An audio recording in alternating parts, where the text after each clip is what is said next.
And we're on the air! Hey, friends, Barkey Dog here. Before television, there was radio, the theater of the imagination. Audiences would listen to romances, westerns, mysteries, crime dramas, and comedies, in the same way we all watch TV now. But radio was better because you'd need to use your imagination to fill in the blanks. Those mental muscles have sorely atrophied ever since we, as a society, started staring at the boob tube. Once TV became widespread, radio was finished, and for the most part, what we think of as golden age radio was phased out in the early 1960s. Well, this time we're taking a look at a movie that is an unabashed love letter to the world of golden age radio, by way of a love letter to screwball comedy. We're talking about George Lucas's Radioland Murders from 1994. Lucas was trying to get this made ever since he finished Star Wars in 1977, and he finally got his chance. He claims that the two protagonists are the parents of Richard Dreyfuss's character in 1973's American Graffiti. That's how long this project was percolating in his mind. In this one, a series of murders are committed during the premiere of a new radio network, anchored by station WBN in Chicago. On opening night, a mysterious voice predicts murder. And amid the madcap dash to get the various shows on the air and keep things running, we encounter the personalities and clues involved in both the shows as well as the crimes. Mary Stuart Masterson is in the eye of the hurricane, the character charged with keeping all the plates spinning. Benben plays her estranged husband, a writer, trying to get back in her good graces, and is accused of the crimes. Ned Beatty is here. He plays the owner of the network, and he's a lot of fun. And then there's a whole bunch of familiar faces in the cast. Michael Lerner plays a police detective. Michael McKean is a band leader. He's having a lot of fun. We see Corbin Bernsen as a radio announcer. And there are some great cameos. Country singer Tracy Byrd sings Back in the Saddle Again, and you can tell he's having a good time. Billy Barty is in a wonderful novelty act, the same one he did back in the day when he appeared with Spike Jones in the 1940s. Joey Lawrence cameos as a crooner. Bobcat Goldthwait is a crazed writer in the writer's room. Christopher Lloyd is the loony sound effects man. Harvey Korman appears.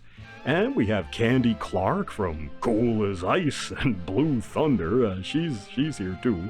And also in the writer's room is Peter McNichol. And we have both George Burns and Rosemary Clooney in their final film appearances. This was also the last appearance by Anita Morris, sadly, who died not long after finishing her work on this film. There's rapid-fire one-liners, slapstick misunderstandings, red herrings, and all the bells and whistles.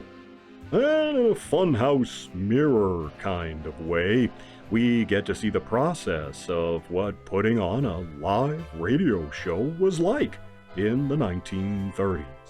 The techniques used to create these shows, such as creating and performing the sound effects, something you only really got to see latterly from the long-running radio show A Prairie Home Companion, which was itself a love letter to old radio. Not so much in its new iteration, which I won't listen to, but in the Garrison Keillor days, it was all about old radio. Longtime soundman Tom Keith kept the radio sound effects traditions alive on that show for years, utilizing the old-fashioned techniques from Golden Age radio that Keillor incorporated into various skits and segments of the show.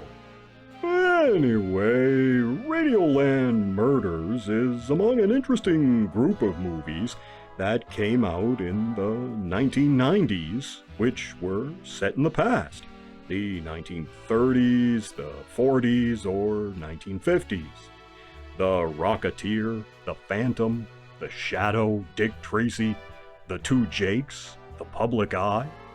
All of these movies were quality products made with a real appreciation for the eras in which they were set, and they were made with love.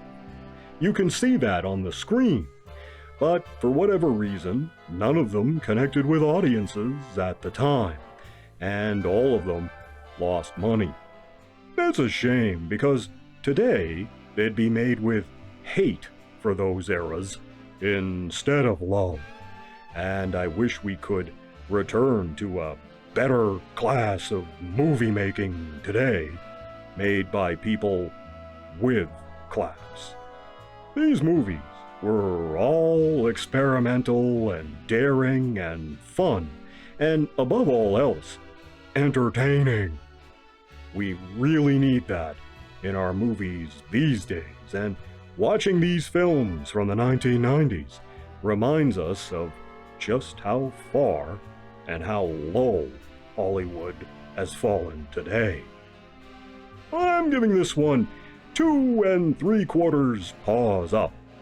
It's perhaps a bit long and it takes a while to stick the landing, but they manage it, and the movie is a boatload of fun. Radioland Murders has a lot to recommend it, and it's a wild ride right to the end. It really is a love letter to screwball comedy and the great era of Golden Age radio. Radioland Murders is available on VHS, DVD, Blu-ray, and digitally from Amazon Prime. You can watch my review of The Public Eye here. And down here, you can watch some other reviews from the 1990s. I'll be back soon with another video. You take care of yourselves, and I'll see you in the next one.